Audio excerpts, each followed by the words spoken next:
Hoy, buenas tardes, tenemos a teoría de cultivo y teoría de los usos y gratificaciones. Teoría del cultivo, perdón, tenemos a Saraí Arenas, Isabela Bolívar y Valeria Garzón. Están por aquí, chicas. Sí, profe. Sí, Ok, profe.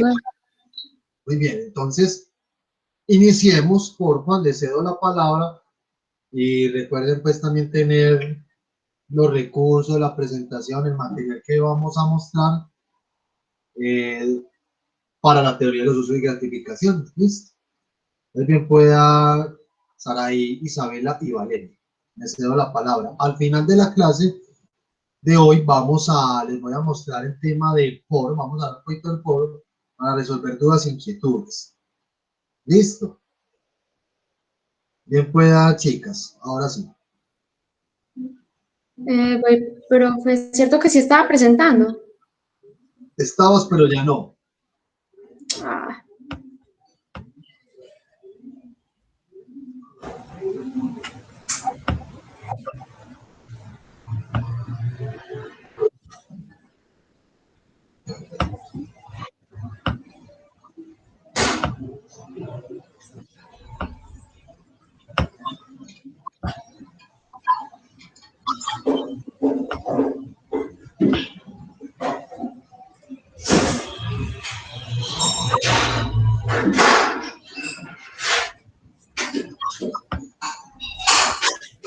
Bueno, ¿el resto está viendo pantalla o aún no?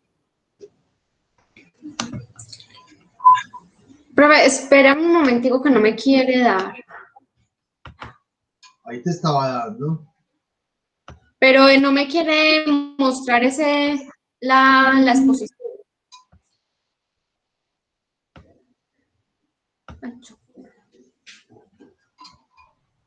Ahora sí. Sí, ven con ellos. Bueno, Listo. a mí me me está pasando una serie de inconvenientes con Google Meet, con Hangouts. Entonces, ¿qué tengo que hacer? Salirme y volver a ingresar para que me deje ver. Pero si al resto se le está viendo, quiere decir de que está Pero todo usted bien. también, ¿o no? Sí, al resto se le ve, ¿no? El problema soy yo. Listo, entonces inicien que yo ya vuelvo a ingreso. Listo. Listo, bueno.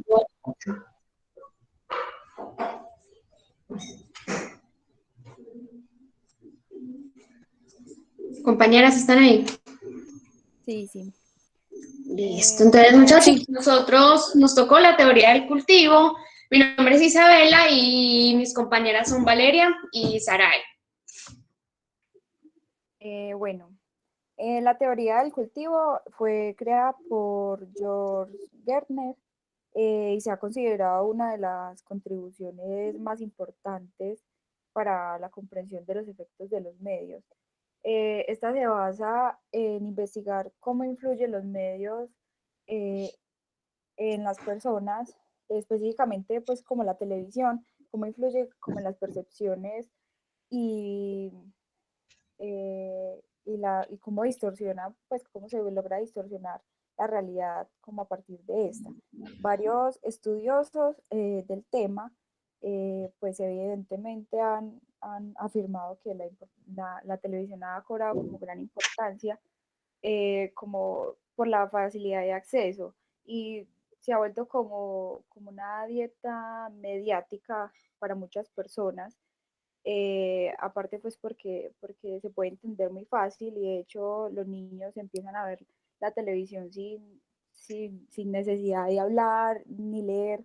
Entonces, esto hace que sea consumida por la mayoría de la población, a diferencia pues de otros medios. La teoría del cultivo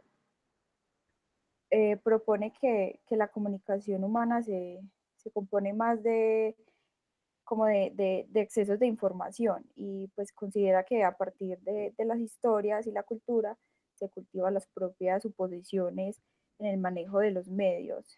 Y pues la televisión juega un papel súper importante porque pues se ha vuelto como el sistema más importante para contar historias, cosa a la que enfatiza mucho Gertner, pues que es en la historia, porque pues digamos que basó mucho su investigación en esto, porque él dice que nosotros pues estamos como construidos por esto, ¿cierto? Además de que la televisión se vuelve un medio donde existe una gran similitud en cuanto a funciones sociales y repitiendo constantemente como patrones que sirvan para definir el mundo y como legitimar el orden social. Por ejemplo, en el drama televisivo existe una condición llamada realismo representacional y se explica como una forma de entender, pues de entrar a la historia que hace que el espectador suponga que si lo que ve pasa en la televisión, entonces también podría pasar en la realidad. Entonces esto hace pues que la televisión sea uno de los medios que más tenga como el poder de manipular, porque pues está como restringida por una variedad de intereses públicos y necesidades comerciales. Bueno, entonces esta teoría toma la televisión como un sistema de mensajes complementarios que afectan directamente al comportamiento de las personas.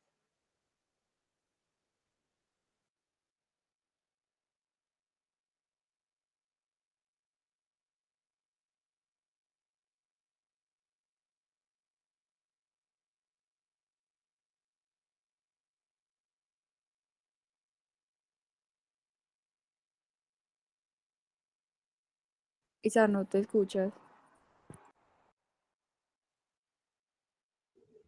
¿Ya sí me escuchan?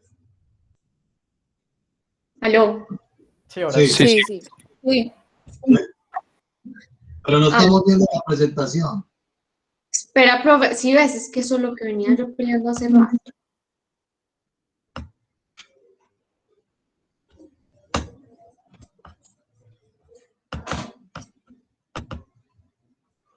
Ya. Sí, ahora sí.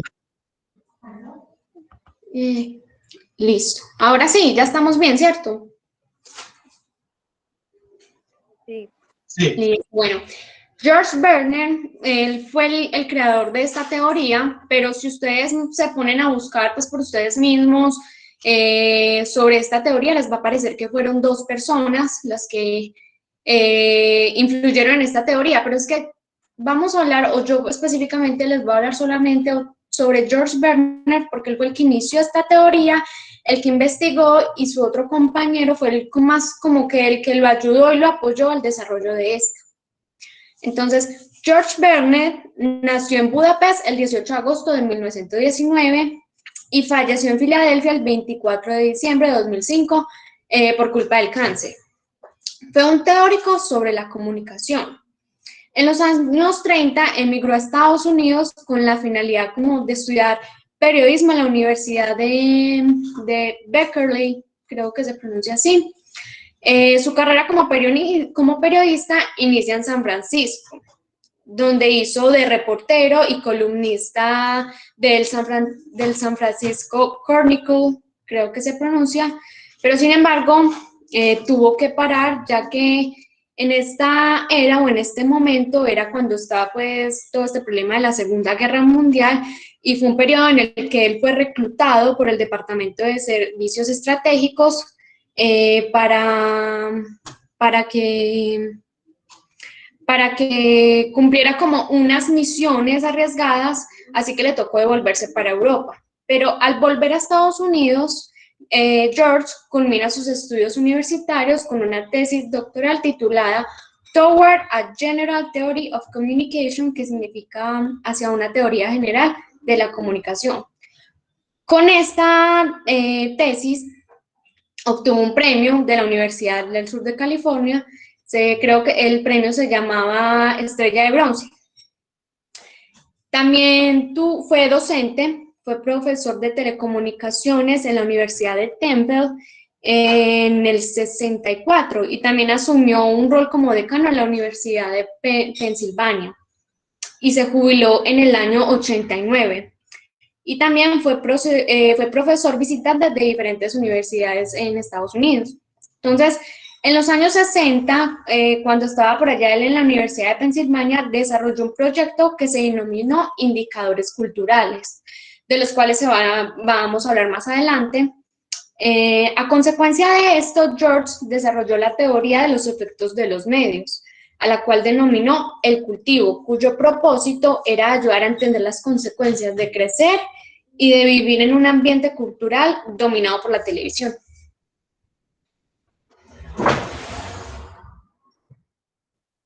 Bueno, los indicadores culturales fueron un programa de investigación a largo plazo hecho y desarrollado por George Kerner como un complemento a las ideas ya existentes de los indicadores sociales.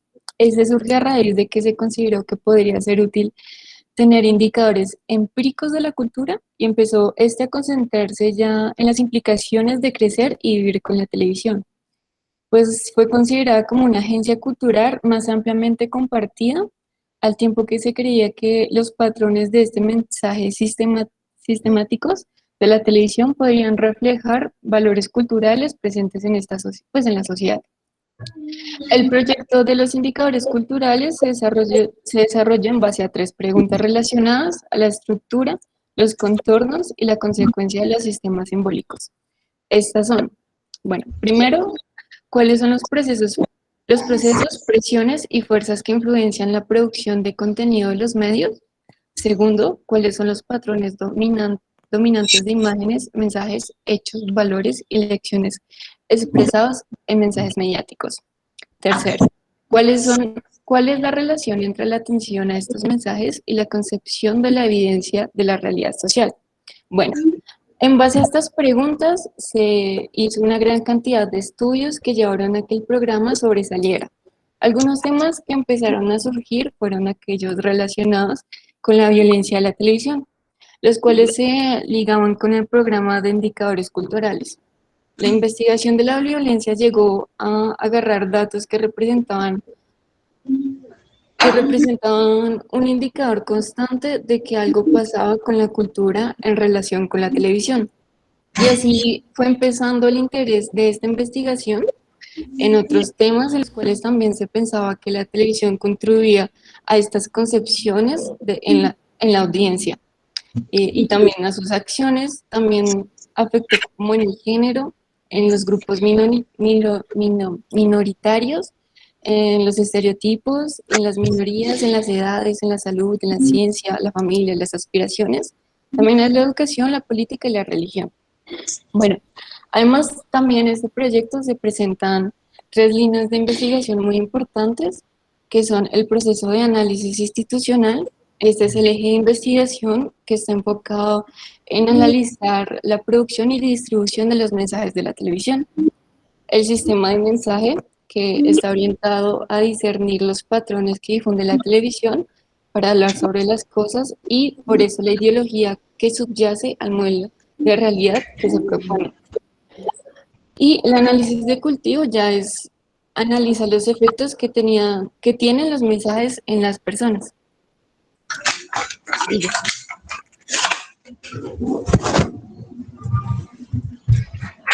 Bueno, ¿qué es la teoría del cultivo? Entonces, como sabemos, la televisión es una fuente de la mayoría de las imágenes y mensajes más compartidas en la historia.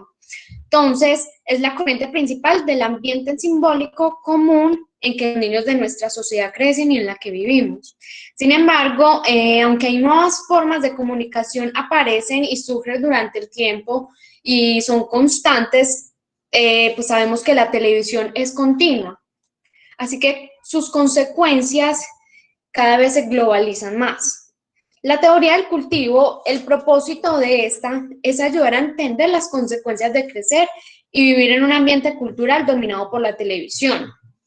En otras palabras, la hipótesis central del análisis del cultivo sostiene que los que dedican más tiempo a ver televisión son los que con mayor probabilidad perciben el mundo según los mensajes distorsionados más comunes y recurrentes del mundo de la televisión. Entonces, en definitiva, el consumo excesivo de la televisión puede hacer que algunas personas observen el mundo de una manera distorsionada debido a lo muy interiorizados que tienen los mensajes que este medio difunde, logra y puede difundir. George propuso que con el tiempo la exposición repetitiva a los medios de comunicación cultivó la creencia de que los mensajes transmitidos por los medios se aplican al mundo real. Entonces, a medida de que las percepciones de las personas se moldean por la exposición a los medios, sus creencias, sus valores y sus actitudes también se pueden moldear. Los estudios de George se dedicaron específicamente al impacto de la televisión en los espectadores. Entonces, George creía que la televisión era como el medio narrativo dominante en la sociedad.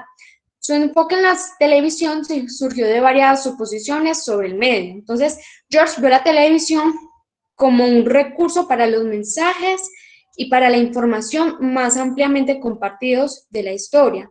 Es que incluso cuando las opciones de canales y los sistemas de transmisión se expandieron, él insistió en que los contenidos de la televisión se centraran en un conjunto consistente de mensaje.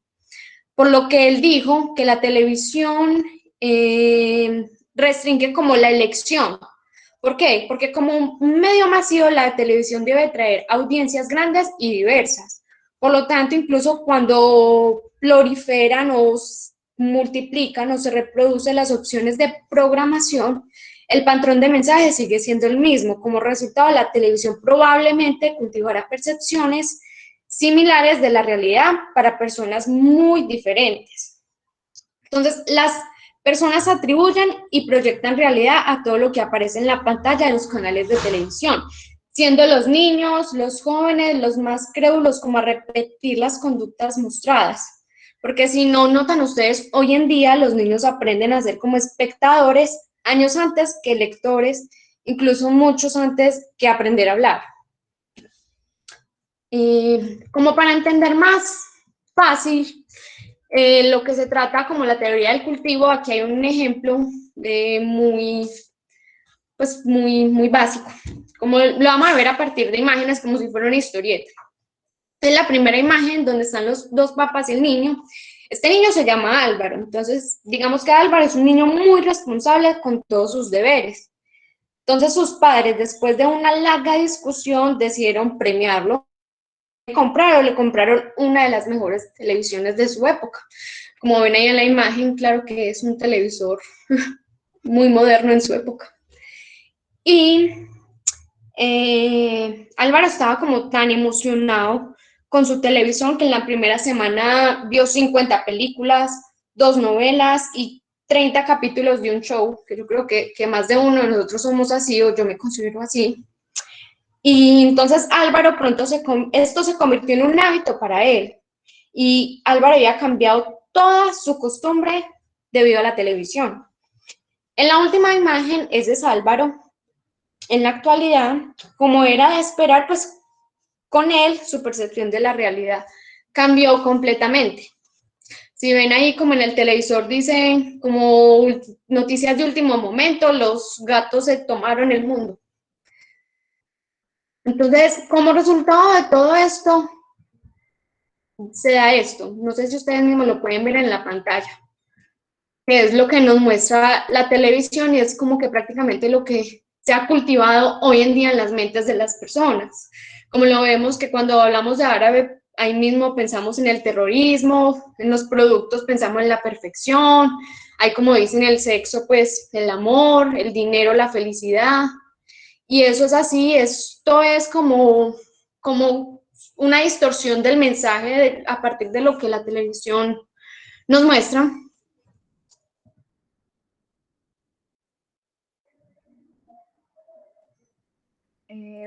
Bueno, el síndrome del mundo cruel es un término también creado por George.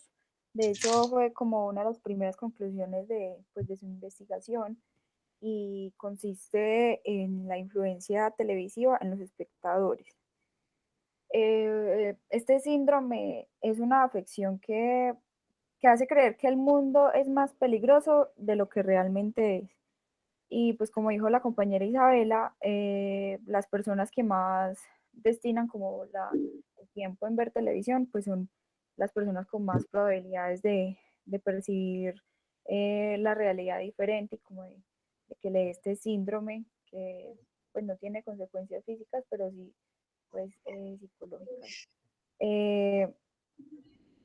Además, pues como por toda esta acumulación de información, entonces pues por eso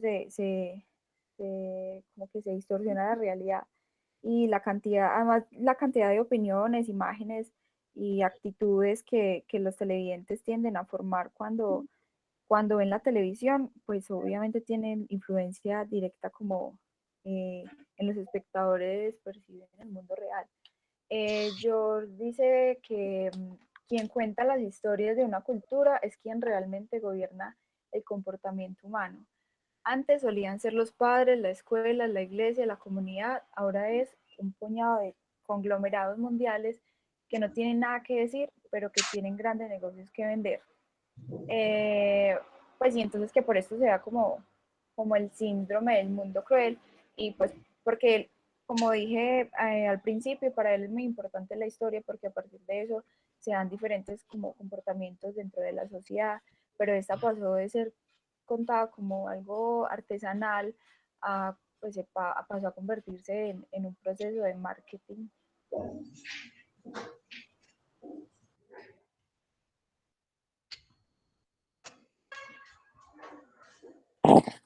A medida que, bueno, integración y resonancia. A medida que la teoría del cultivo se fue consolidando, Gardner y sus colegas perfeccionaron para explicar mejor cómo esto influenciaba a los medios al agregar las ideas de mainstream y resonancia ya en la década de los 70. El mainstream ocurre cuando los televidentes intensos de otra manera, los intensos que de otra manera, de puntos de vista muy diferentes, desarrollan una visión homogénea. O sea, que las actitudes de esos espectadores, ya que son divergentes, comparten una perspectiva generalizada que cultivan a través de la exposición pues gracias a las mismas imágenes y mensajes que ven desde la televisión. La resonancia se produce cuando un mensaje de los medios de comunicación es especialmente digno de mención para un individuo, porque de alguna manera coincide con la experiencia vivida por los espectadores. Esto proporciona una dosis del mensaje transmitido por la televisión. Pues un ejemplo, digamos que es más probable que el mensaje le llegue digamos que le llegue a una persona que vive en un lugar con violencia y todo eso, cuando el mensaje habla de violencia, dándose, no sé, las noticias, por ejemplo. Digamos que entre el mensaje de televisión y la tasa de delincuencia en la vida real, los efectos del cultivo se amplifican, aumentando la creencia de que el mundo es un lugar mezquino y aterrador y pues eso.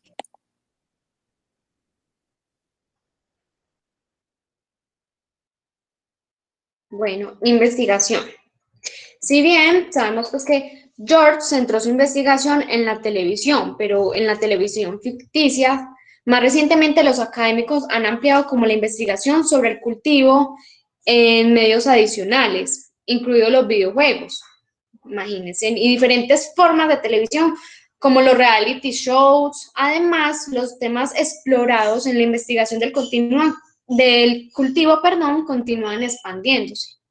Los estudios han incluido el impacto de los medios y en las percepciones de la familia, los roles sexuales, la sexualidad, el envejecimiento, la salud mental, el medio ambiente y muchas cosas más. Entonces, por ejemplo, un estudio reciente exploró la forma en que los grandes espectadores de los reality shows, 16 y Embarazada y Teen Mom, no sé si ustedes alguna vez la llegaron a ver, eso es pura en TV.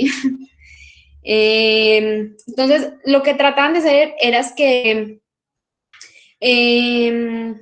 las personas, pues, al mostrar esos realities, trataban de que percibieran la paternidad de los adolescentes. Entonces, los investigadores descubrieron que a pesar de que las creencias de los creadores del programa, o el objetivo de ellos era que esto ayudaría a prevenir el embarazo en la adolescencia, y las percepciones de los grandes espectadores eran muy diferente. Los grandes espectadores de estos programas creían que incluso que las madres adolescentes tenían una calidad de vida envidiable, unos ingresos que elevados o que eran en sí pares comprometidos, lo cual pues da qué controversia pues fue todo esto. Otros estudios encontró que la televisión cultiva el materialismo y como resultado las personas que ven más televisión están menos preocupadas por el medio ambiente.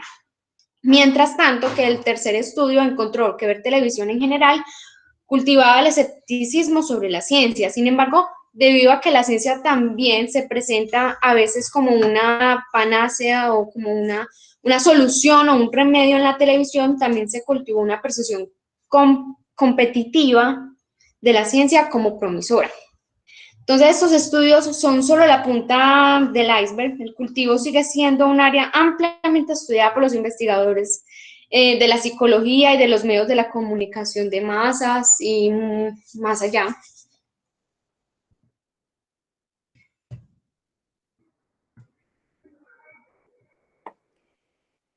Bueno, la teoría ha sido criticada por varias razones. Una de ellas, pues, es que algunos estudiosos, pues, de los medios se oponen a la cultivación desde el trato que se le da a los consumidores, porque pues ellos ven como si trataran todos los consumidores como consumidores pasivos. Y según ellos se centran demasiado en los mensajes que dan los medios en lugar de las respuestas individuales a esos mensajes. Además, la investigación sobre cultivos de George y sus colegas es también criticada por mirar la televisión en conjunto sin preocuparse por las diferencias entre varios géneros y programas y se centra, pues además de que se centra en los grandes consumidores de televisión y no toma en cuenta las diferentes formas de interpretación pues, que tienen las personas.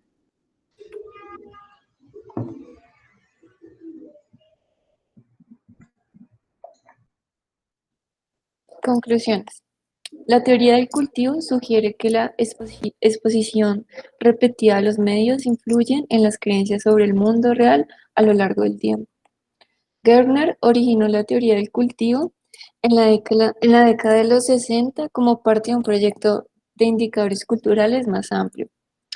La teoría del cultivo se ha utilizado principalmente en el estudio de la televisión, pero las investigaciones más recientes también se han centrado en otros medios.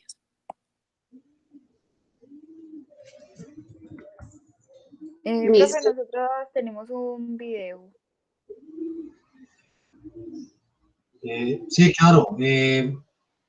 Intenten reproducirlo y si algo me mandan el link, yo lo puedo hacer. ¿Listo?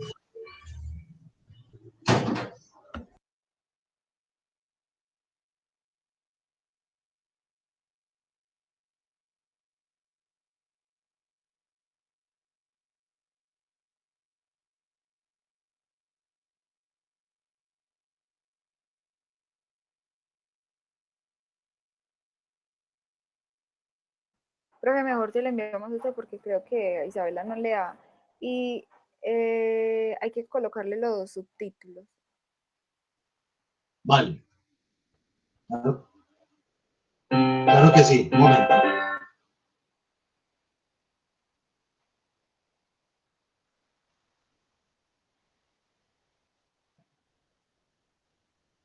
Un momento, por favor.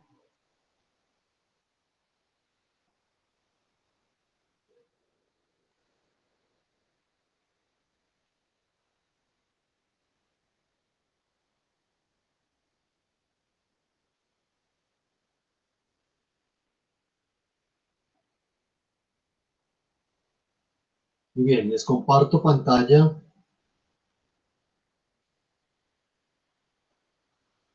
Estamos viendo y escuchando. Sí. Estamos viendo y escuchando. Sí. Sí, profe. Bien.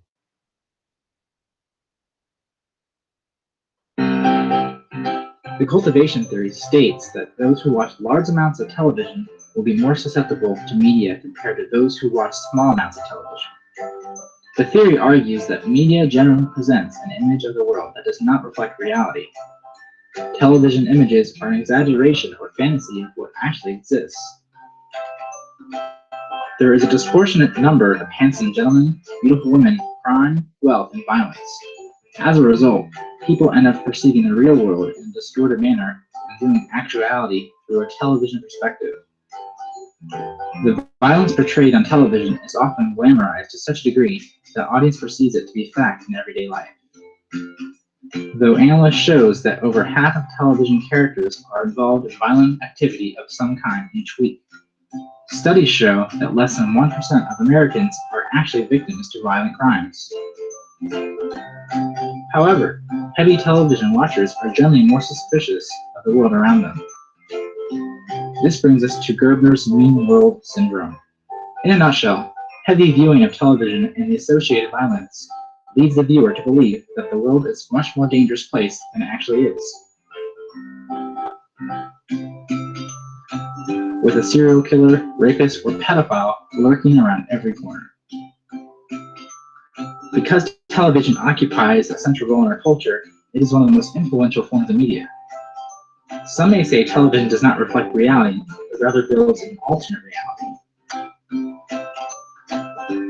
This theory does not stop at television, but is extended through other types of media, like music and video games.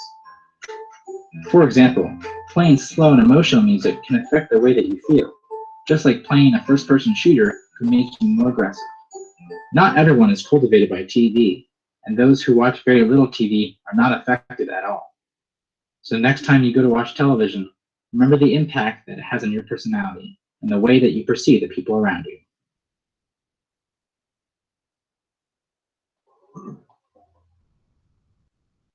Muy bien, chicas.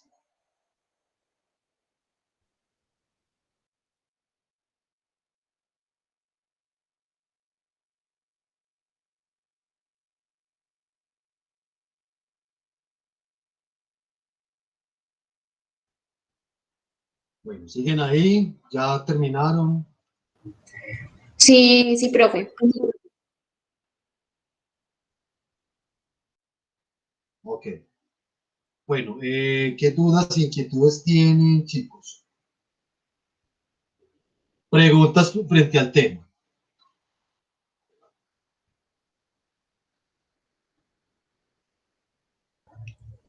Profe, yo sé que yo no debería preguntar, pues porque yo expuse, pero yo quedé como con una duda, no sé.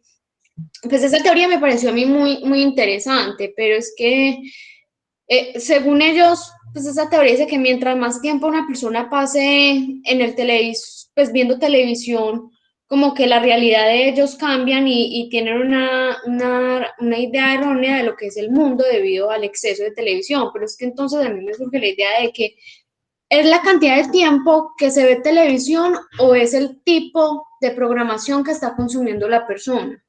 Muy bien, ya voy a aclarar eso, Isabel. Muy bien. ¿Qué preguntas, comentarios tienen el resto? Opiniones.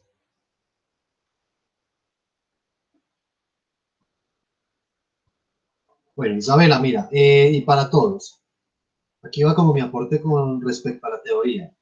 La teoría de cultivo es una teoría relativamente interesante, aunque dado en el contexto en el que se dio, el contexto, el momento histórico en el que se pensó, se consolidó como teoría a partir de Gerner y sus investigaciones, se tiene en cuenta lo siguiente: es una teoría muy todavía basada en los estímulos, un poco funcionalista, porque centró sus esfuerzos en entender cómo la televisión y sus mensajes y sus narrativas y sus discursos, la manera en cómo construían los relatos, influía en las audiencias.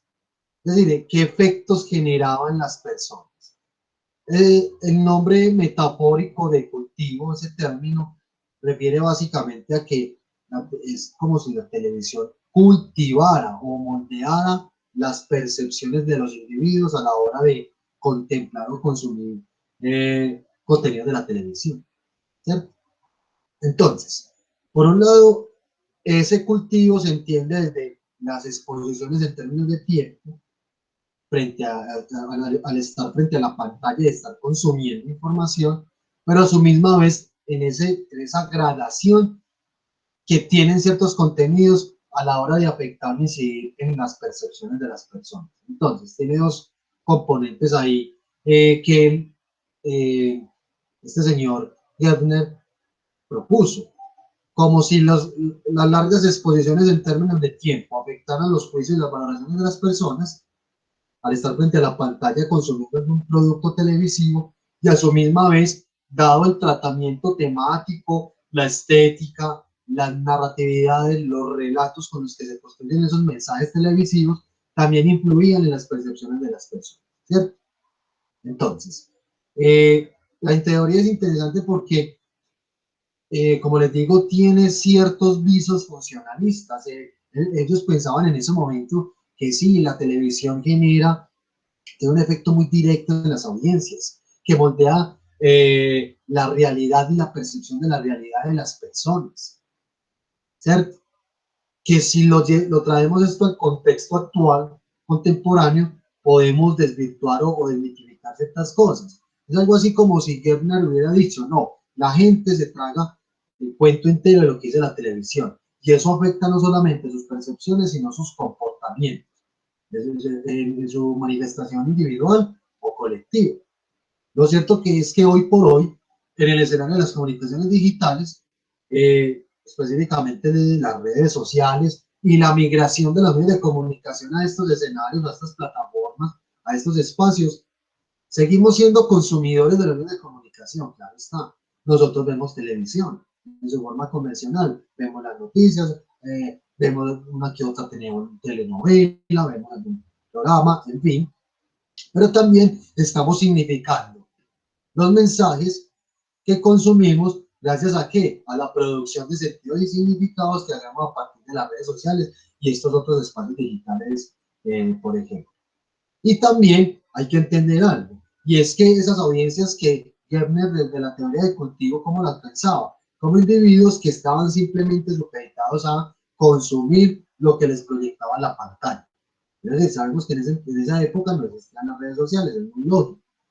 Entonces, no es gratuito que ese pensamiento se haya concentrado de esa manera, en ese efecto directo, y un poco de manipulación o de influencia en las percepciones, en la parte cognitiva, psicológica y comportamental de los individuos, ¿cierto? Y que... Y profe, sí, por ejemplo, pues entiendo lo que esto ya es una teoría muy vieja y en su tiempo era como que ese era el problema en su tiempo. Pero entonces él solamente se centró como en el impacto que generaba el cambio de percepción en las personas en la televisión, pero es que sí, incluso en ese mismo tiempo, si nos íbamos como a ampliar un poquito más, la televisión, ¿cuál era la función de la televisión en ese tiempo? Que entretener, informar, pero yo creo que la televisión nunca, o al menos pienso yo, la televisión o eso será de cada uno, lo que menos pretende la televisión es educar. Pues, y yo creo que usted primero tiene que educarse para ya saber, o usted, pues pienso yo eso.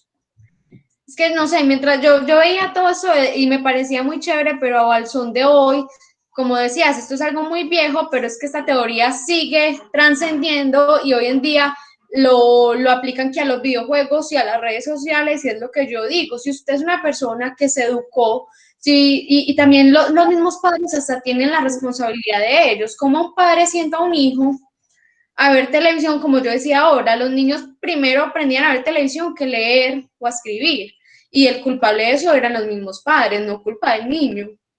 Y también los padres deben ser conscientes o sea, de que están consumiendo sus hijos. Entonces, al son de hoy digo que primero hay que aprender a educarse y no echarle la culpa a la televisión.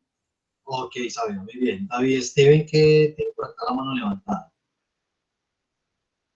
Sí. Bueno, pues, que nos vienen diciendo sobre esta teoría, sobre el cultivo y toda la cosa de la información, más que todo se está basando en la televisión, ¿cierto? Ahí también tenemos que ver cómo, a ver, cómo plantearnos en cuestiones sociales, ¿cierto? O sea, en cuestiones de cómo está en el contexto social también y a la hora de mirar cómo es la sociedad en sí, ¿cierto?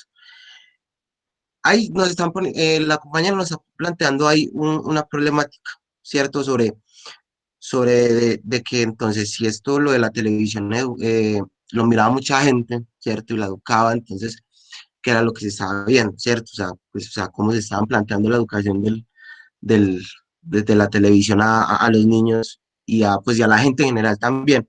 Pero también hay que hablar, yo creo que cuando hablamos de televisión también hablamos de consumismo y de que el consumismo que ha afectado gran parte también a los medios de comunicación, ¿cierto?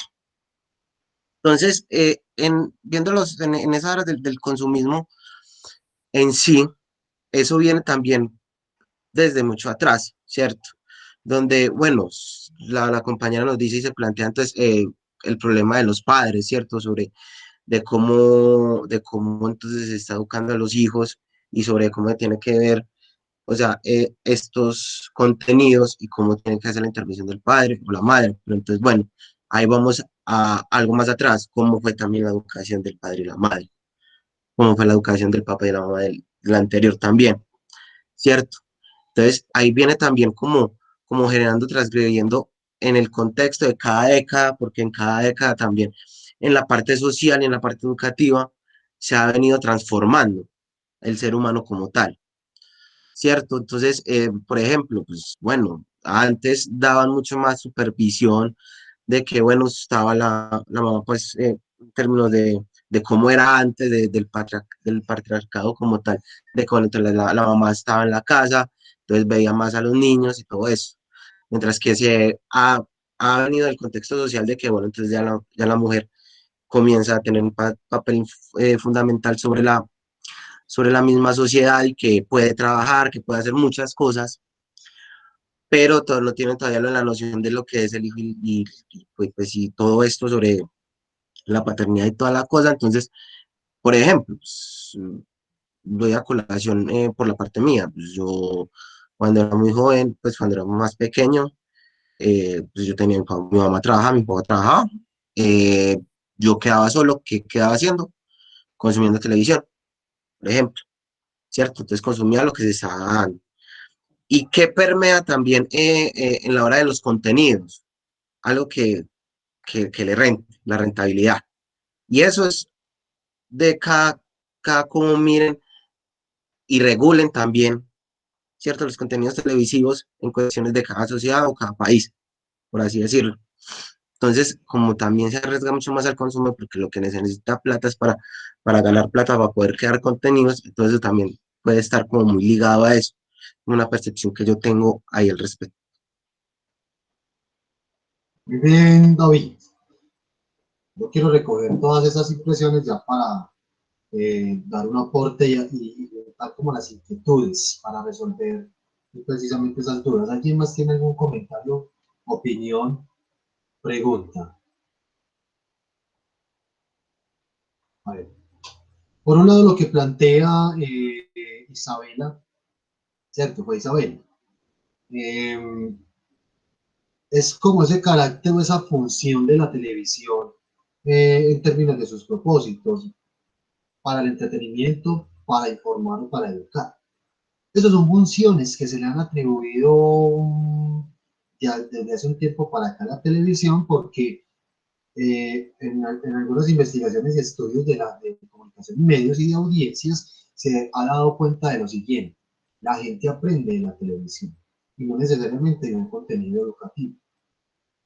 Hay niños y jóvenes que aprendieron de narconovelas, y eso es un contenido educativo.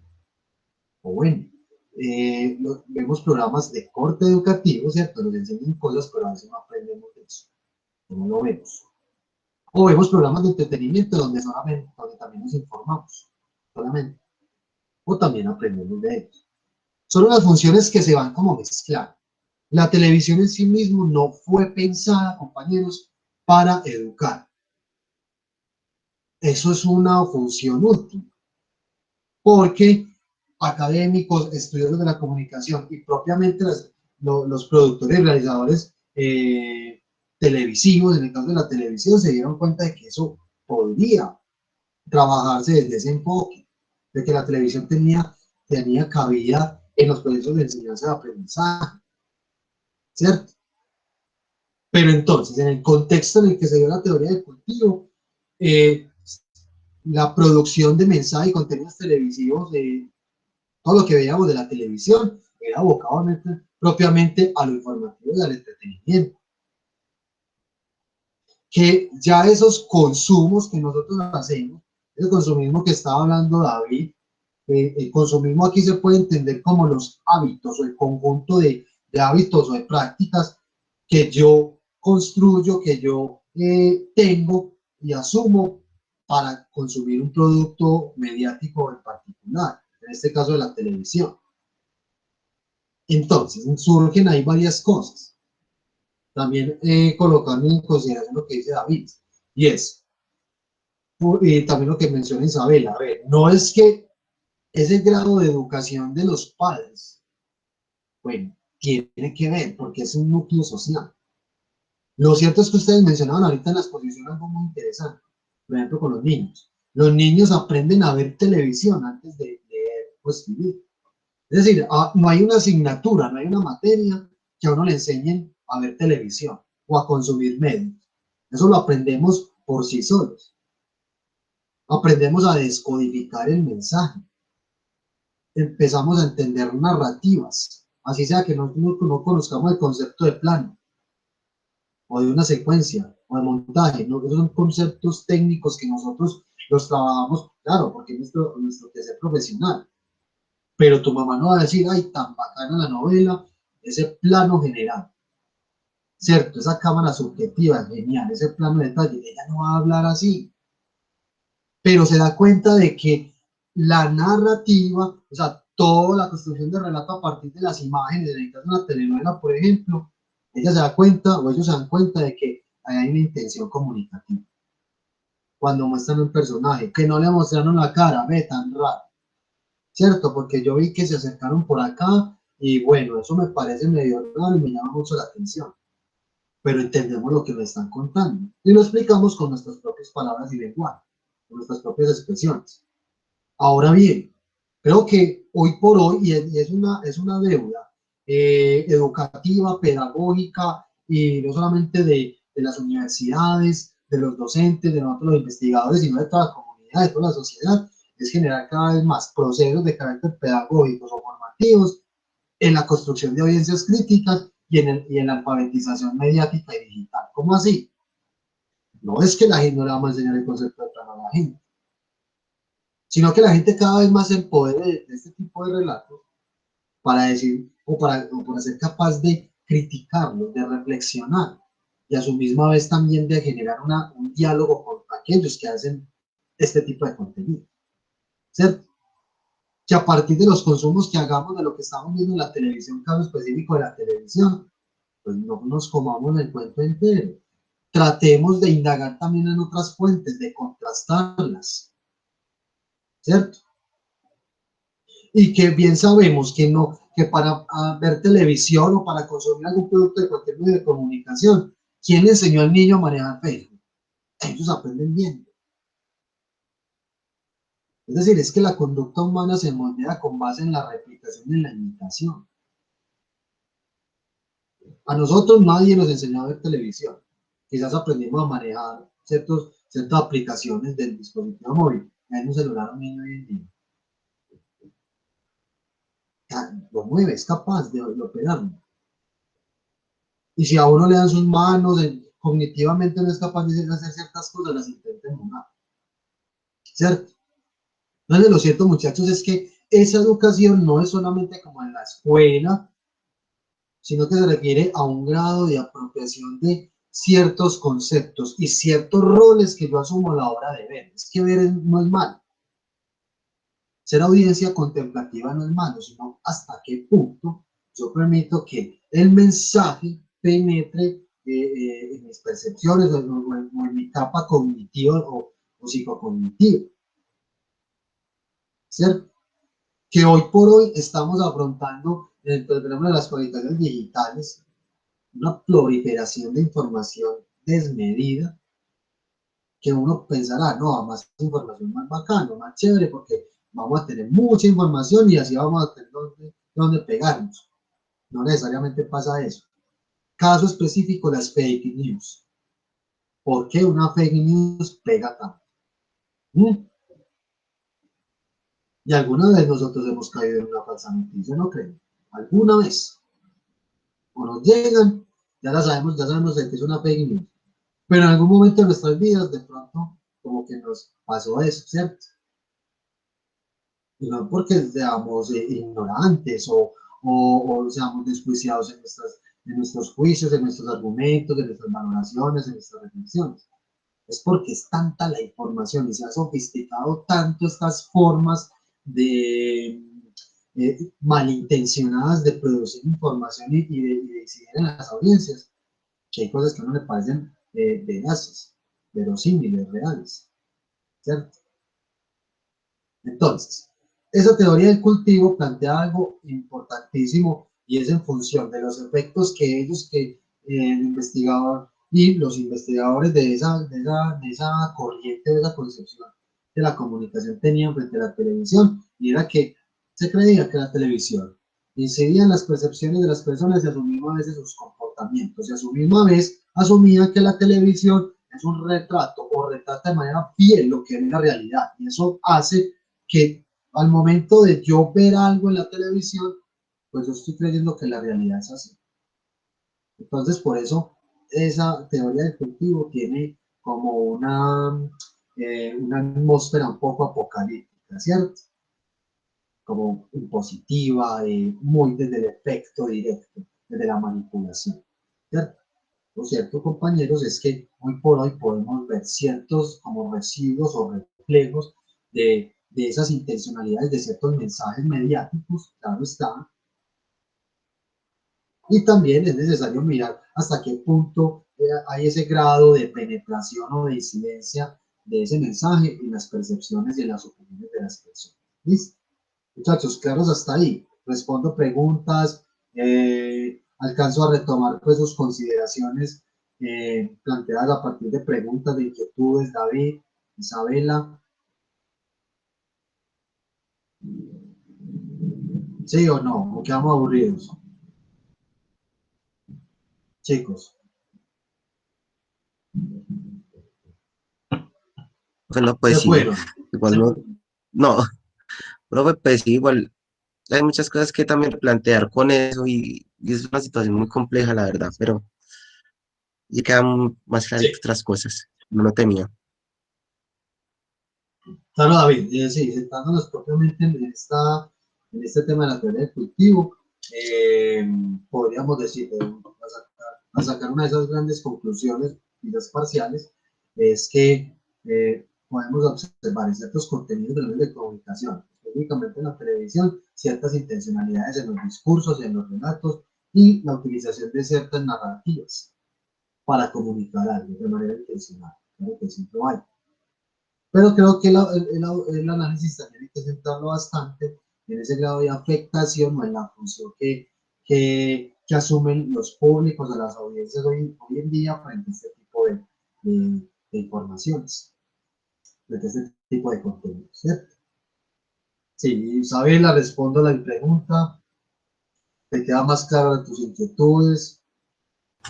No, sí, profe, todo bien. Sí, y la idea es seguir planteando inquietudes de este tipo porque eso es lo que a nosotros nos va a ayudar a entender este tipo de fenómenos y desde luego a investigarlos, porque nada está cerrado. Hoy por hoy hablamos de algoritmos, de la comunicación digital, de la cibercultura, ¿cierto? De la multimedia, de fenómenos como la transmedia. En 3, 4 años estaremos hablando de otra cosa. ¿Listo? Porque son fenómenos que cada vez más se van transformando y van presentando unas particularidades en la medida en que van apareciendo y se van dando unas transformaciones tecnológicas de profundidad, que no solamente se ven reflejados en los artefactos de los dispositivos, sino que también incide en los relatos. Tú ya no vas a hacer un video de 15 minutos de una cosa para Facebook, sino que ya el ser te lo están diciendo de que, bueno, uno para redes sociales puede implementar estos formatos. Los videos tienen que durar, o los clips de video tienen que durar también tanto, ¿cierto? Y así sucesivamente. ¿Cuántos estilos narrativos no han nacido a partir de las publicaciones digitales?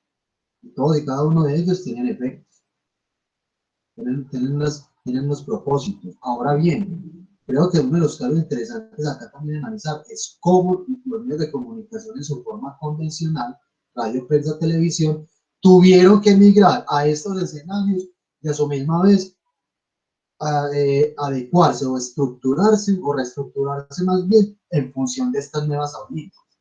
Porque no es lo mismo ver el noticiero en Teleantioquia que en la televisión y a su misma vez también verlo en Facebook.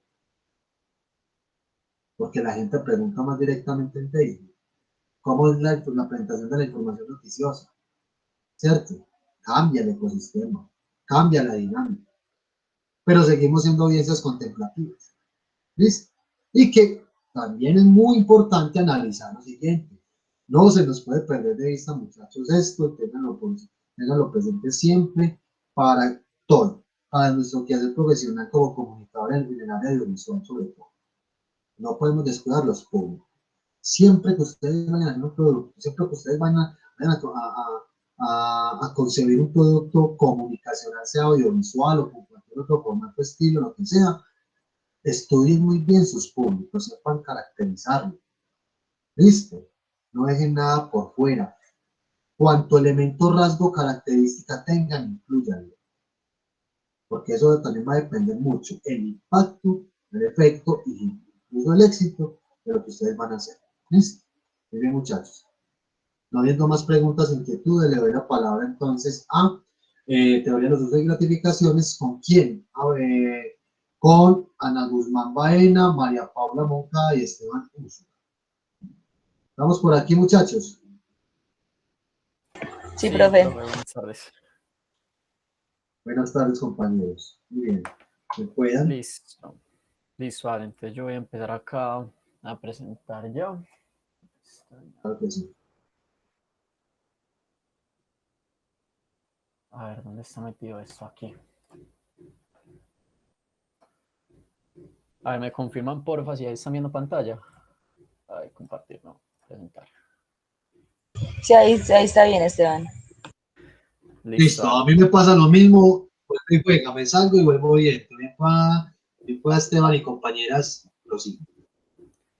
Listo, no, bueno, muchachos, buenas tardes. Como el profesor lo dijo, nosotros somos Esteban León Uso, Ana Guzmán y María Paula Moncada. Y hoy vamos a hablar sobre la teoría de los usos y gratificaciones. Hay una cosa acá y es que la compañera Ana no pudo estar con nosotros hoy. Ella está en una cita médica en el momento, entonces, pero de todas maneras ella nos dejó un audio como explicándonos esta primera parte. Entonces lo voy a reproducir y me confirman porfa si se escucha bien para yo organizarlo acá. Buenas tardes, compañeros. Mi nombre es Ana Guzmán. Junto a mi equipo Esteban León y María Paula Moncada expondremos la teoría de los usos y las gratificaciones. Bueno, primero empezaré con una breve contextualización sobre en qué consiste esta teoría de los usos y las gratificaciones y su historia. Bueno, la teoría de los usos y las gratificaciones nos habla acerca de las razones por las cuales la gente elige determinados medios de comunicación y por qué a otros no. Como su nombre lo indica, esta teoría apunta a que son los diferentes usos que se le dan a la información y las diversas gratificaciones que ésta proporciona, lo cual determina los consumos de un determinado público. Tenemos que esta teoría está basada en un cambio que pasa principalmente en el año 1940. ¿Este cambio en qué consiste? Consiste en el estudio de los medios de comunicación, ya que aquí se le quita el foco o esa atención primordial que tenía a la influencia y el poder que poseen los medios sobre la audiencia o la masa y lo que estos opinaban. ¿Para qué cambian esto? Ya lo cambian para centrarse principalmente en el consumidor de dichos medios y sus deseos. Tenemos que al comienzo de los estudios de los medios de comunicación se creía que los receptores eran completamente pasivos ante los mensajes de estos, es decir, que el público era muy pasivo frente a los mensajes que los medios de comunicación transmitían. Se creía pues que la gente nada más se sentaba como ahí en el televisor o la radio a simplemente absorber todo lo que ellos decían sin tener un trasfondo o un análisis a lo que estos transmitían. ¿Y qué generaba esto? Pues esto generaba que los medios tuvieran un control importante sobre esta masa o las audiencias, pudiendo manipular de manera uniforme cómo estos reaccionaban a los contenidos. También como punto importante tenemos que los primeros esbozos de la teoría de usos y gratificaciones aparecen en los años 30, cuando los medios masivos de comunicación comenzaron pues ya a formar parte de la vida cotidiana de la mayoría de la gente. Ya como todos conocemos, primero fue la radio, luego la televisión y ya pues más recientemente todo lo que conlleva los medios digitales. Entonces, como ya había mencionado antes, hacia los años 40, cuando ya estaba cobrando importancia la televisión, los teóricos de la comunicación comenzaron a darse cuenta que en realidad sí habían respuestas diferenciadas en los espectadores frente a lo que los medios de comunicación les ofrecían, ya que no todo el mundo veía o escuchaba lo mismo, ni en todas las personas tenían el mismo impacto. Entonces, tenemos que en 1940 pues hubo un cambio de enfoque en los estudios de la comunicación que sustituyó la idea de considerar al público pasivo ya como un público activo, ya que este era capaz de seleccionar los mensajes y el contenido que fuera pues de su preferencia en los diferentes medios. Se dejó ya de ver al público o la audiencia como parte de una masa homogénea y se comenzó a ver desde un punto de vista más social, más psicológico y más individual. Bueno, tenemos que los principales exponentes de esta teoría está Gerald Gerson, Elihu Katz, Paula Zerfeld, Jay Blumeler y Michael Uberich. En conclusión, el punto de lo que dice la teoría de las gratificaciones es que en la actualidad aún hay personas que prefieren la radio teniendo a su alcance otros medios de comunicación. También pues sucede con quienes optan por la televisión o el internet. Entonces, ¿qué nos dice la teoría de las gratificaciones? Dice que no importa cuán poderoso sea un medio, puesto que si no satisface las necesidades de un determinado usuario, no tendrá impacto en este. Siguen mis compañeros, muchas gracias. Listo.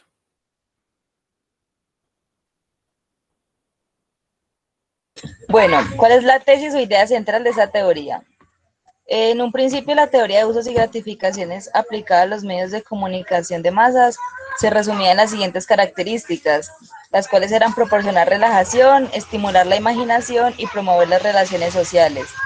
Una de las necesidades principales que cubren los medios de comunicación es la interacción social. Entre las gratificaciones principales que se obtienen con las redes sociales se encuentran estas: confianza, compañía, felicidad, diversión, vigilancia y relaciones sociales.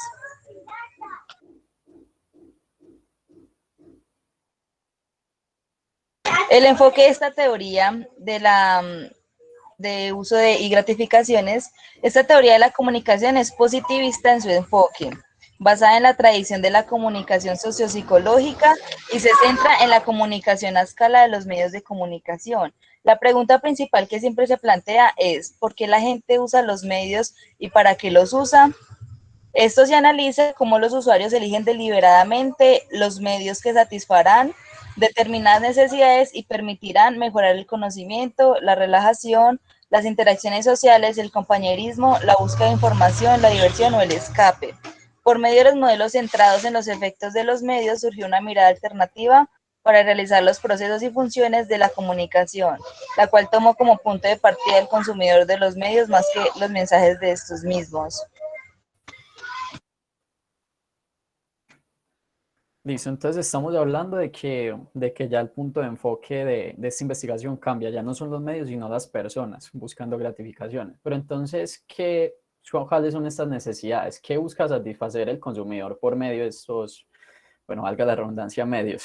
Entonces, pues esto va a variar dependiendo como de los autores. Hay unos que se basan más como en la escala de necesidades de Maslow. Hay otros que se basan en estas necesidades que aparecen acá. Entonces vamos a hablar como de estas dos fuentes de satisfacciones que deben de cumplir los medios. Esta es una. Estas son como las 5 principales. Una de esas son las necesidades cognitivas. Entonces lo que busca, en este caso busca la persona, es el refuerzo de información, de conocimiento y comprensión del mundo. Entonces, por ejemplo, acá tenemos casos como la televisión, los noticieros, los documentales, que las personas ven eso para ampliar como un poco más ese conocimiento sobre el mundo. La persona le interesa aprender un poco más sobre esto y por eso es que consume este tipo de contenido. Luego tenemos las necesidades afectivas y estéticas, que busca el refuerzo de experiencias emocionales y de placer, y a veces verse reflejado en lo que ve.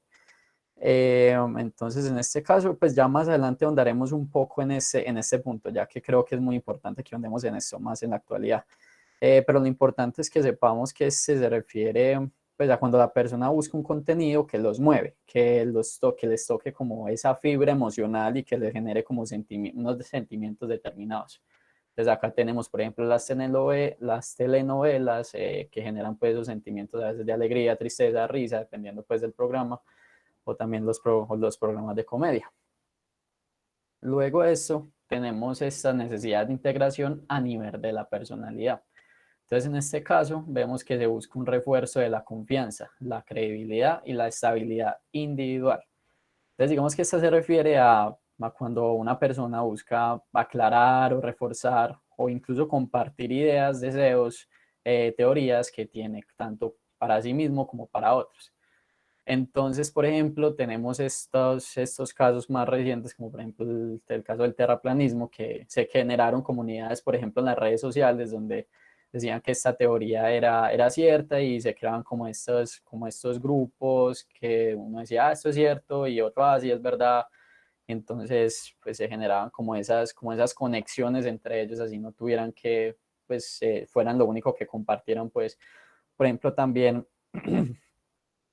más tradicionalmente en la televisión, por ejemplo, tenemos los canales religiosos que, por ejemplo, las personas van ahí para reafirmar esas ideas de sus creencias y todo eso.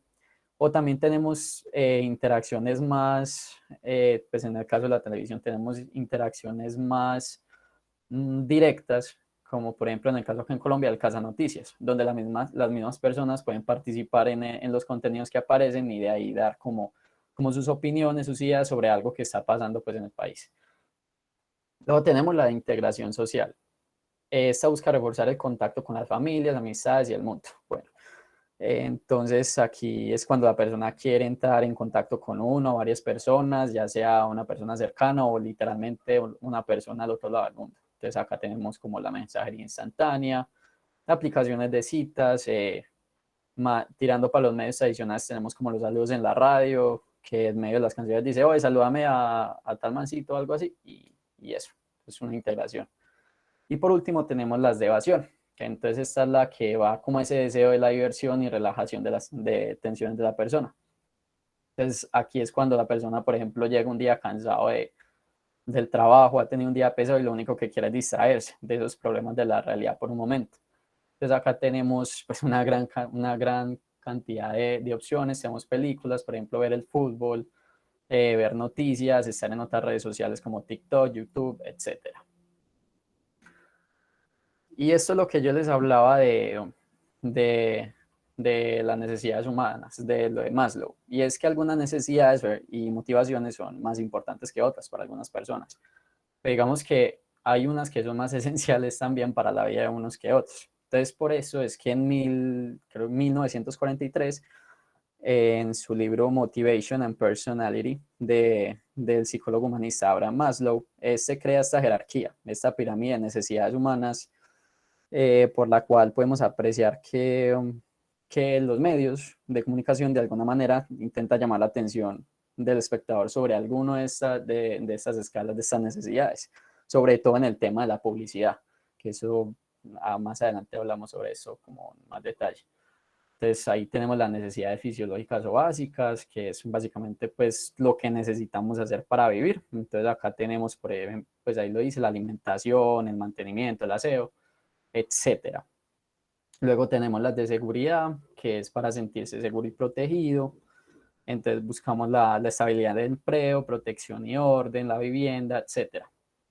Luego están las necesidades sociales, que tiene que ver con el amor, el sentirnos queridos, el desarrollo afectivo, el respeto y ese tipo de cosas. Luego, el penúltimo son las necesidades de autoestima, que son las que buscan donde nos sentimos valorados y respetados. Entonces acá buscan, algunos lo llaman también la necesidad del ego, pero a mí me parece más bien decirlo como la autoestima. Entonces acá tenemos el reconocimiento, la confianza, el éxito. Y ya por último tenemos que es como la más importante, pero la más complicada para llevar, y es la de autorrealización, que es el desarrollo potencial, hacer lo máximo que se puede con las habilidades que uno tiene y tal. Entonces, si nosotros nos ponemos a ver, realmente los medios de comunicación de alguna u otra manera están siempre incidiendo como en estas ideas, tan desde la más básica, desde la fisiológica, hasta las más de autorrealización. Bueno, entonces vemos que sí hay una fuerte relación entre estos deseos de una persona y lo que ve, pero entonces, ¿qué hace que los medios sean como tan potentes para satisfacer las necesidades del espectador? Bueno, pues yo no soy el primero en plantear esa pregunta, realmente de las primeras personas que se las planteó fue Herta Herzog. Entonces, en su trabajo de On-Board Experience and Analysis of Listening to Daytime Sketches, que en español sería como en la experiencia prestada, un análisis de escuchar a diario sketches, pues sí, sketches diarios, esta Herta Herzog afronta esta problemática. Entonces, bueno, Herta fue una científica social especializada en el estudio de la comunicación. Entonces, con este trabajo se vuelve como la primera persona en plantear este enfoque de usos y gratificaciones para el estudio de programas de transmisión. Entonces, ¿en qué consistió este estudio? Pues bueno, Herta lo que hizo fue básicamente preguntarle a mujeres que escuchaban a diario programas, radionovelas específicamente, programas radiales, preguntas como qué significaban esos programas para ellas, por qué escuchaban esos programas, qué hacen con lo que escuchaban con esos programas, etc. Entonces Herzog, después de haber recogido como toda esta información, se da cuenta de que hay como 3 tipos de gratificaciones para las personas que escuchaban esos programas radiales. Entonces el primero era que escuchaban como liberación emocional. Entonces, que buscaban por medio de eso los estímulos emocionales del oyente, las oportunidades para liberarse emocionalmente. El segundo es como un medio para remodelar la monotonía. Entonces, Herzog sugiere que muchas personas con lo que ven se ficcionalizan. Entonces, tiene que ver un poco con lo que hablábamos antes. Como por medio de lo que hablaban las compañeras antes en la exposición, como por lo que vemos en la televisión, en la radio, etcétera, nosotros tomamos algunos elementos y los ponemos como en nuestra realidad, en nuestra vida real. Por último, tenemos esta de escuchar recetas para adaptarse. Entonces, Herzog destaca que en los programas de radio se les plantea pues a los oyentes una ideología, digámoslo así, por la cual pueden ver su propia situación. Entonces, ¿cómo así que situación? Herzog estudió mucho esto de las situaciones en las cuales están metidas como la persona y vio qué tanto ven, escuchan, mejor dicho, estos programas de radio. Entonces salió con esta frase: mientras más complejos sean los problemas del que escucha y mientras menos hábiles sean de poder ir contra esos problemas, los más programas van a escuchar o tienden a escuchar más programas. Entonces se dio cuenta de que realmente las personas que más problemas tenían como en su vida personal, en su vida familiar, etcétera, tendían a verse como más identificados con lo que escuchaban en los medios, a sentirse gratificados, que esa es la palabra, por esas historias, por esos por esas situaciones, por esas narrativas que le contaban ahí en estos programas radiales, y que por eso era que lo escuchaban más seguido. Entonces acá tenemos una idea clara, y es que los medios de comunicación buscan siempre llamar la atención del espectador para que consuman o use sus productos y servicios. Entonces también tenemos que los medios de comunicación siempre van a estar enfocados a buscar la gratificación del usuario. Entonces yo les quiero plantear una pregunta. ¿Qué medio creen ustedes que tiene la capacidad de otorgar gran parte de las gratificaciones que hemos mencionado hasta ahora?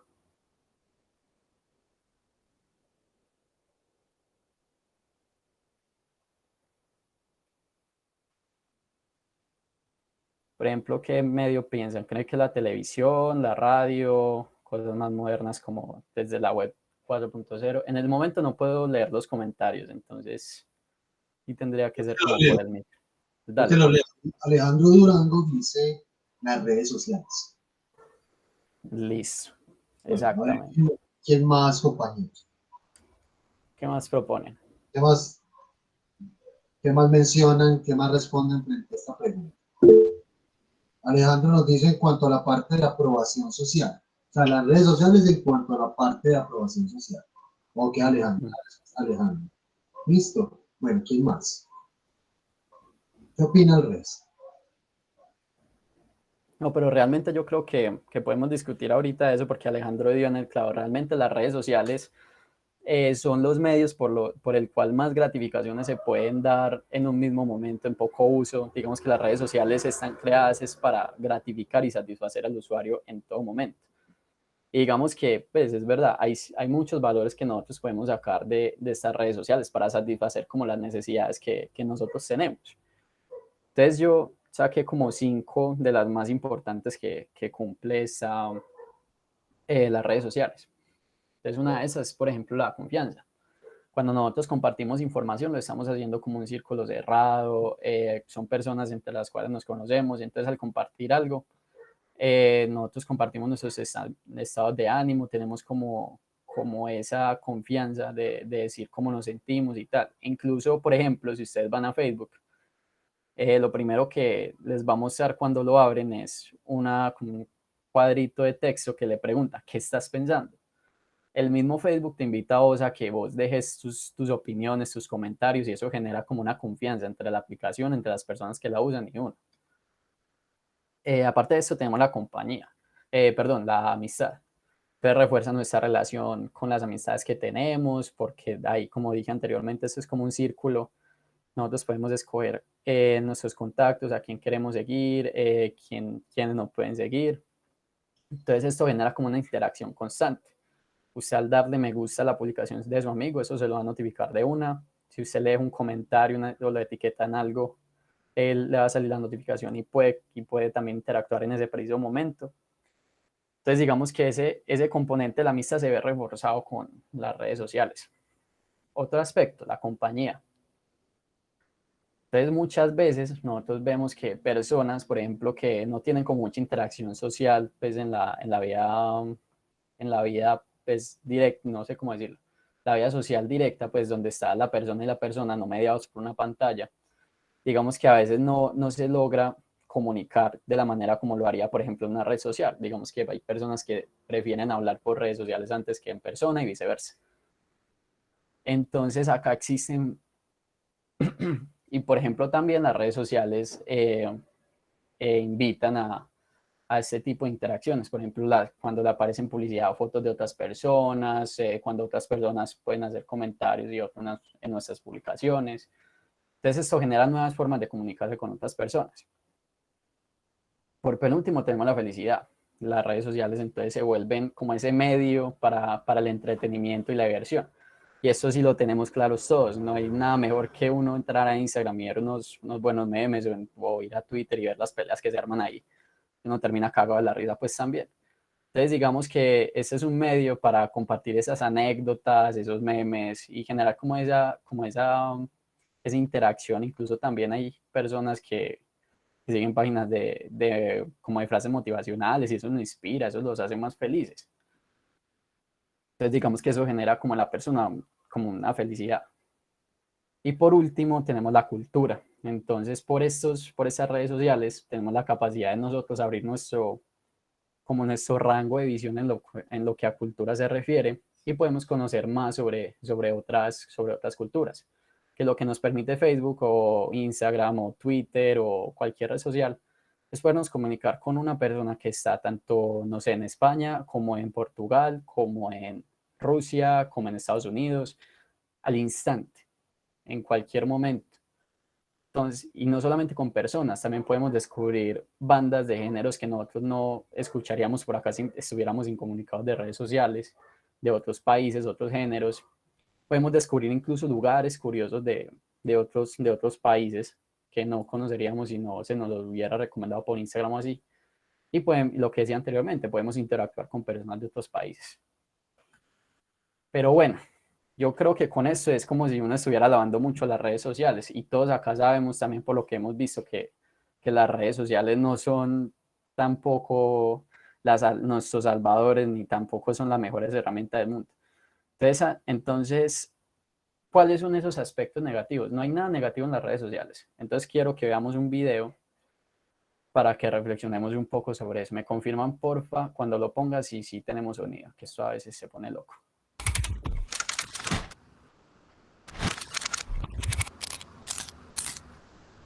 Ahí pueden escuchar el video. Sí. Listo. Lo pongo acá en pantalla completa. Les cuento que tengo 12 años. Si sos una persona de mi edad y conoces a alguien nuevo, casi siempre te pregunta, ¿me pasas tu Insta? El tema es cuando no tenés, como yo. No uso las redes sociales, más bien, no las que son como Instagram. Pero, ¿por qué no lo hago? El año pasado usaba casi todas las redes, Snapchat, Twitter, incluso Instagram. Tenía muy pocos seguidores y tan solo 2 publicaciones, que, según muchos, no estaban buenas. Una era de mi gato jugando y la otra era una de mis perritas atrapada entre un montón de peluches. A mí me encantaban. Mi mejor amiga, que era una de esas personas, siempre estuvo muy enganchada con las redes y esa fue la razón por la que las eliminé. Ahora entiendo por qué lo hice y no debería haberlo hecho. Creía que no me importaba lo que dijeran, pero ya era demasiado. No los entendía. Hasta que me di cuenta de que las redes te dicen cómo las tenés que usar. Yo no sabía cómo se suponía que las tenía que usar, pero después me enteré. Para los que no saben, en Instagram tenés seguidores. Cualquiera te puede seguir, a no ser que tengas una cuenta privada. En ese caso, vos decidís quién te puede seguir, porque ellos te lo solicitan. Después tenés los likes, que para mí es lo mejor y también lo peor de Instagram. Un like es un me gusta. Cuantos más tenés, es mejor. Y si tenés muy pocos, es como que no sos nadie. Y sí, para muchos es así. Y por eso yo creo que muchas redes sociales nos manipulan y nos hacen pensar cosas que no están bien.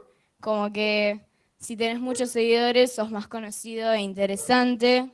O que si tus fotos no tienen likes, no importás, o sos feo. Y que si tienen un montón, sos un genio y tus fotos están buenísimas. Gran parte de las personas que usan Instagram siguen a los farándula, que son personas muy conocidas y populares en Instagram. Pero no cualquiera puede ser un farándula. Hay requisitos que tenés que cumplir. El primer requisito para ser un farándula es ser lindo y tener facha. La facha la tienen todos, pero esa belleza superficial la obtienen por ser famosos. Son tan famosos que se dice que son lindos. Al ser tan conocidos, ya los vas a ver lindos. Es como que se hace. El segundo es que los farándulas son chetos. Pero con respecto a su actitud, no importa tanto su nivel económico ni nada de eso, pero sí tienen que tener algo para presumir o que los diferencie de los demás. Otro de los requisitos es estar en todas las redes sociales y obviamente tenés que tener un numeroso grupo de seguidores en cada una de ellas. El requisito que más me sorprende es este. Es una regla que tenés que seguir o que los farándulas tienen que seguir. Se basa en que no podés seguir a más personas de las que te siguen.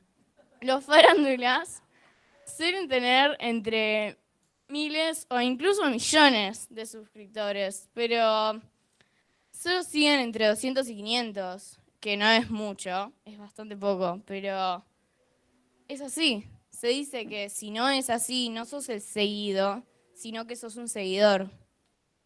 La última regla consiste en que tenés que publicar solamente, pero solamente, cuando todos publican. Si no, es como que no da. Y aparte, tenés que ir eliminando las publicaciones con menos likes, es decir, las menos atractivas, para que solo queden las mejores, las más votadas por tus seguidores. Pero se estarán preguntando, ¿por qué tanta gente los sigue? Y cree que si es como ellos, va a ser mejor, obvio. Pero en realidad no es así. Es la misma pregunta que yo me hice cuando me enteré de ellos. ¿Por qué los siguen? Si son así. Pero ya conseguí mi respuesta. Los farándula son una simple moda. Y como toda moda, va a ir desapareciendo en algún momento. Si sos uno de los que los sigue porque te gustan, todo bien. Pero lo que a mí me choca es la gente que los sigue por hacer lo que hace la mayoría. Por no tener un estilo propio. O simplemente por tener miedo a enfrentar el hecho de ser diferente. A mí me costó mucho hacer eso. Fue muy difícil enfrentar el hecho de pensar diferente, ser diferente y vivir en un grupo de personas que casi todas hacen lo mismo. Pero lo hice y ahora pude dar esta charla que pudo motivar a otras personas seguramente a darse cuenta de que no siempre nosotros somos el problema, sino que a veces es lo otro, no nosotros. Por eso yo digo que no soy yo, son ustedes redes sociales.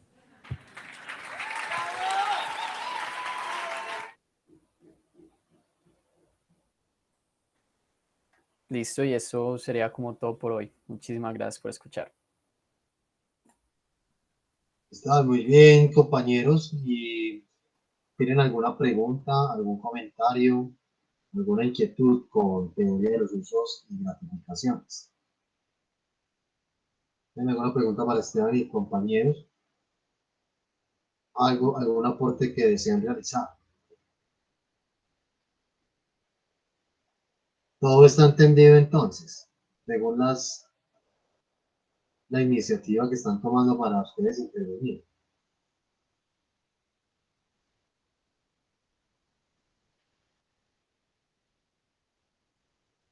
Bueno, entendido entonces, no están diciendo sí, no, ni siquiera aparece nada en el chat todavía. Ok, Alejandro, muy bien. El resto, ¿alguna inquietud? ¿Entendieron? ¿Estamos aquí?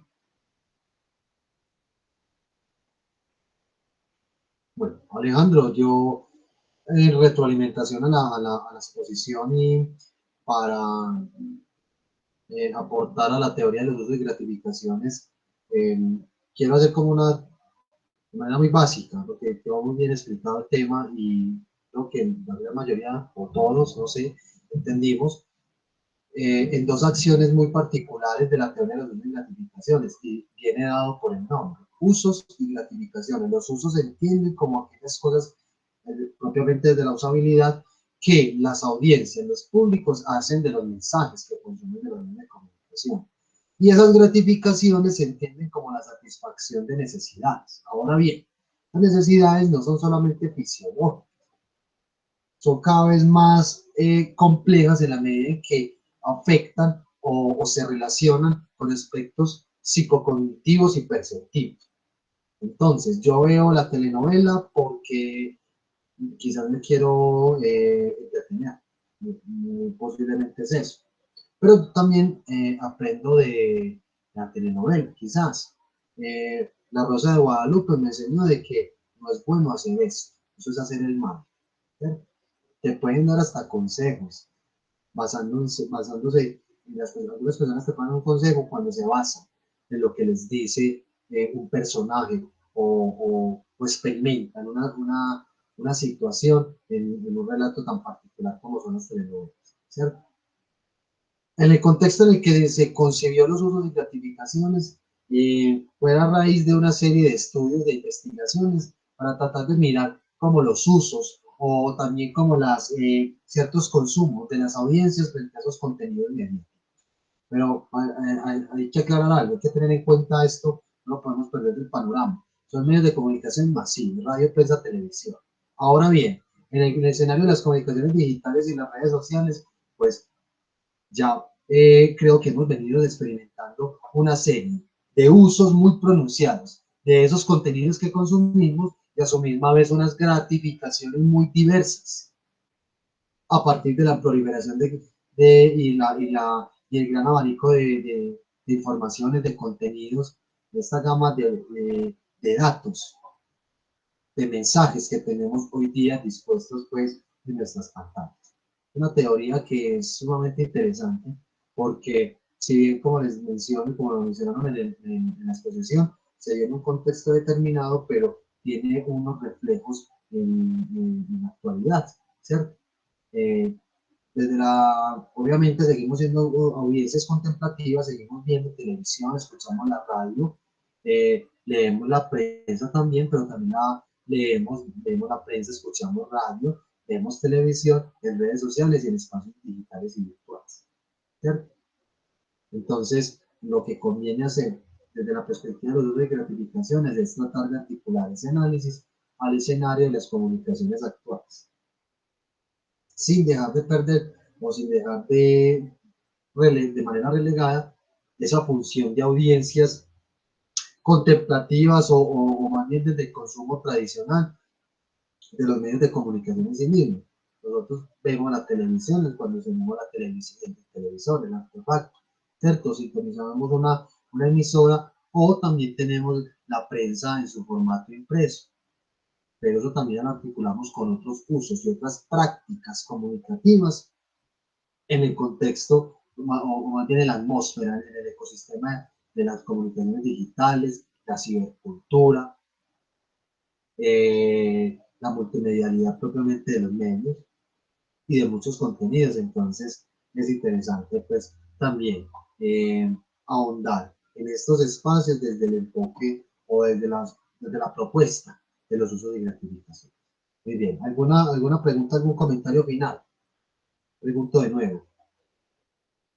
Los expositores quieren mencionar algo, ahondar en algo, comentar algo finalmente.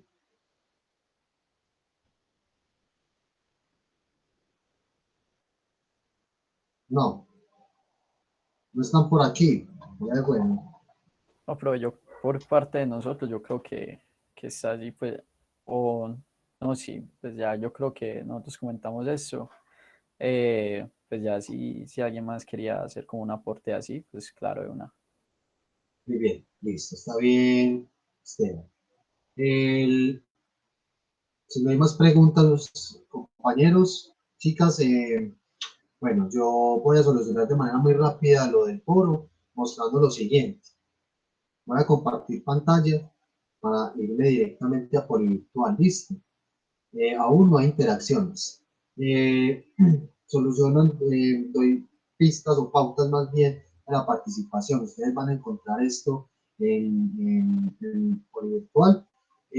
Aquí hay una descripción pues de bienvenida pues al foro, a tener en cuenta, donde se nos describe lo siguiente: el espacio, este foro, ¿qué vamos a generar? Pues una amplia discusión que articula lo aprendido con las diferentes teorías de la comunicación y pues también diversos temas, situaciones y acontecimientos de la actualidad, aspectos que propiamente hemos tocado en la asignatura, de lo que llevamos de esta lista.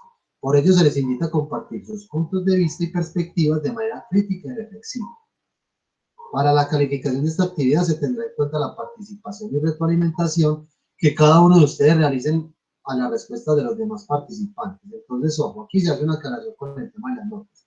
Básicamente este foro se va a calificar de esta manera: 0 si no participan, 3 si se califica 3, solamente si ustedes responden a las preguntas, que ya las vamos a ver, y 5 ustedes si responden a las preguntas problematizadoras, y fuera de eso también retroalimentan la opinión o la respuesta de los compañeros.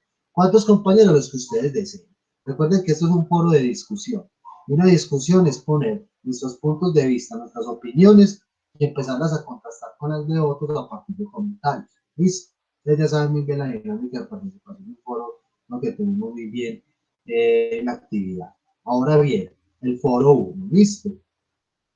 Este es el foro que vamos a hacer. Tienen estas dos preguntas.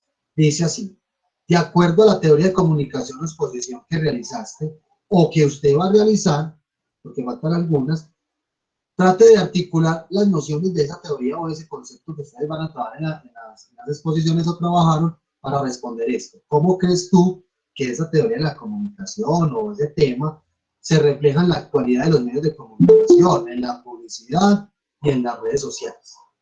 ¿Listo? ¿Claros ahí con esa pregunta? Es mirar la teoría que ustedes trabajaron, el tema que ustedes van a trabajar, trabajaron en la exposición, cómo se refleja en los medios de comunicación en la actualidad, en la publicidad, en las redes sociales.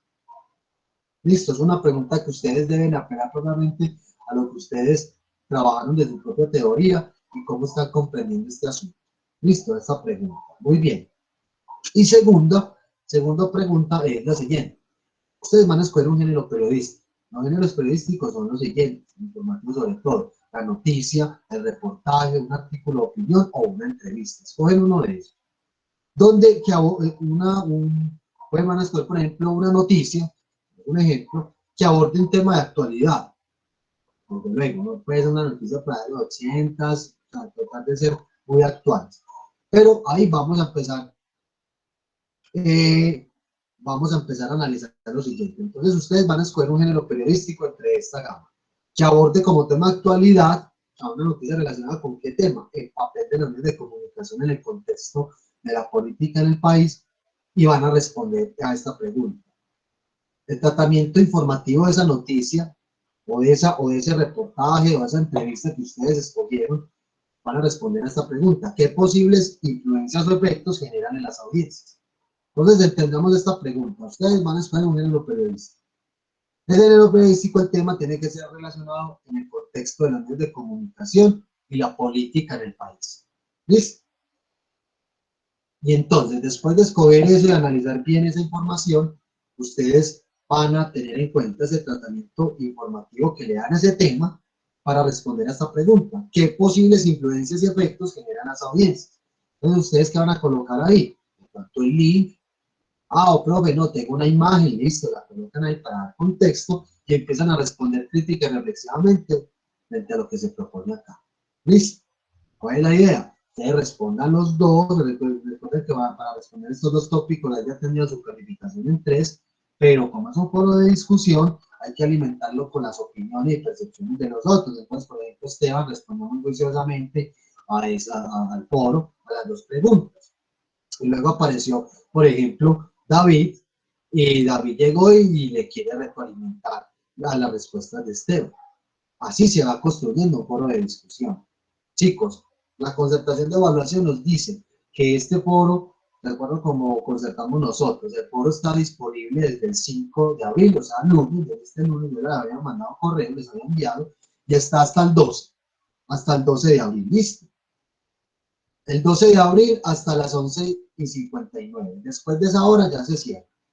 A ver, yo les hago una recomendación y muy posiblemente va a pasar con algunos de ustedes, y yo no quiero que los demás más juiciosos se afecten por el resto.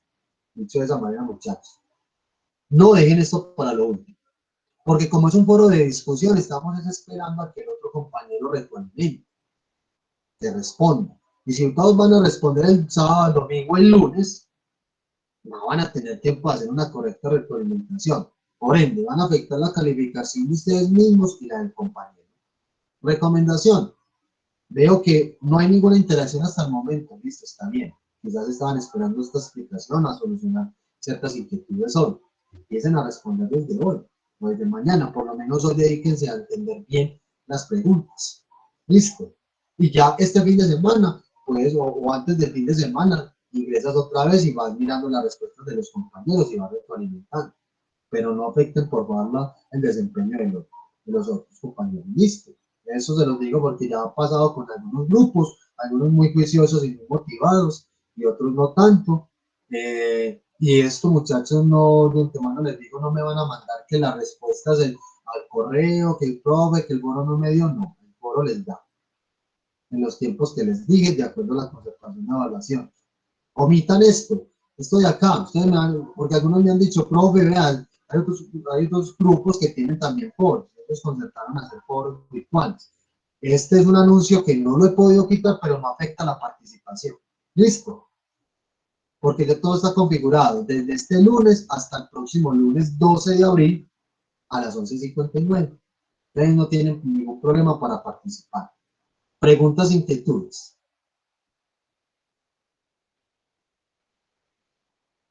Profe, yo tengo una duda. Señor. Con lo de los géneros periodísticos también podríamos coger, por ejemplo, un podcast que hable sobre esas temáticas, no hay problema. Claro, el podcast sería de pronto el formato, pero un podcast podría ser una entrevista. Hay podcasts que hacen un relatos, entrevistas o una columna de opinión, pues a partir de un podcast. Contarles que responda un género periodístico. Ah, ok, O varía el formato. Algunos de ustedes podrán encontrar de pronto una entrevista audiovisual, en formato audiovisual. Listo, no hay ningún problema. Pero que tenga que ver pues con una noticia, una entrevista, un artículo de opinión, un reportaje. Recuerden el contexto, la política en el país, como ustedes la entienden. ¿Listo? Muchachos, ¿estamos claros ahí? ¿Hay preguntas e inquietudes? Listo, Alejandro, muy bien. ¿Quién más tiene dudas? Y bueno, ya espero que entiendan entonces las recomendaciones, las atiendan. Y sobre todo que se motiven a participar en este espacio, muchachos. Es importantísimo su participación, no en términos de la calificación, sino de la construcción del conocimiento colectivo. Lo que nosotros trabajamos en comunicación, en recepción y medios, aquí y en cualquier lugar, es vital entenderlo y abordarlo desde discusiones grupales y colectivas. Todo lo que nosotros trabajamos en las teorías de la comunicación, todas esas teorías se cimentaron en investigaciones y en discusiones de este tipo. ¿Listo? Muy bien, muchachos, si no hay más preguntas, inquietudes, nos vemos dentro de 8 días entonces. Éxito.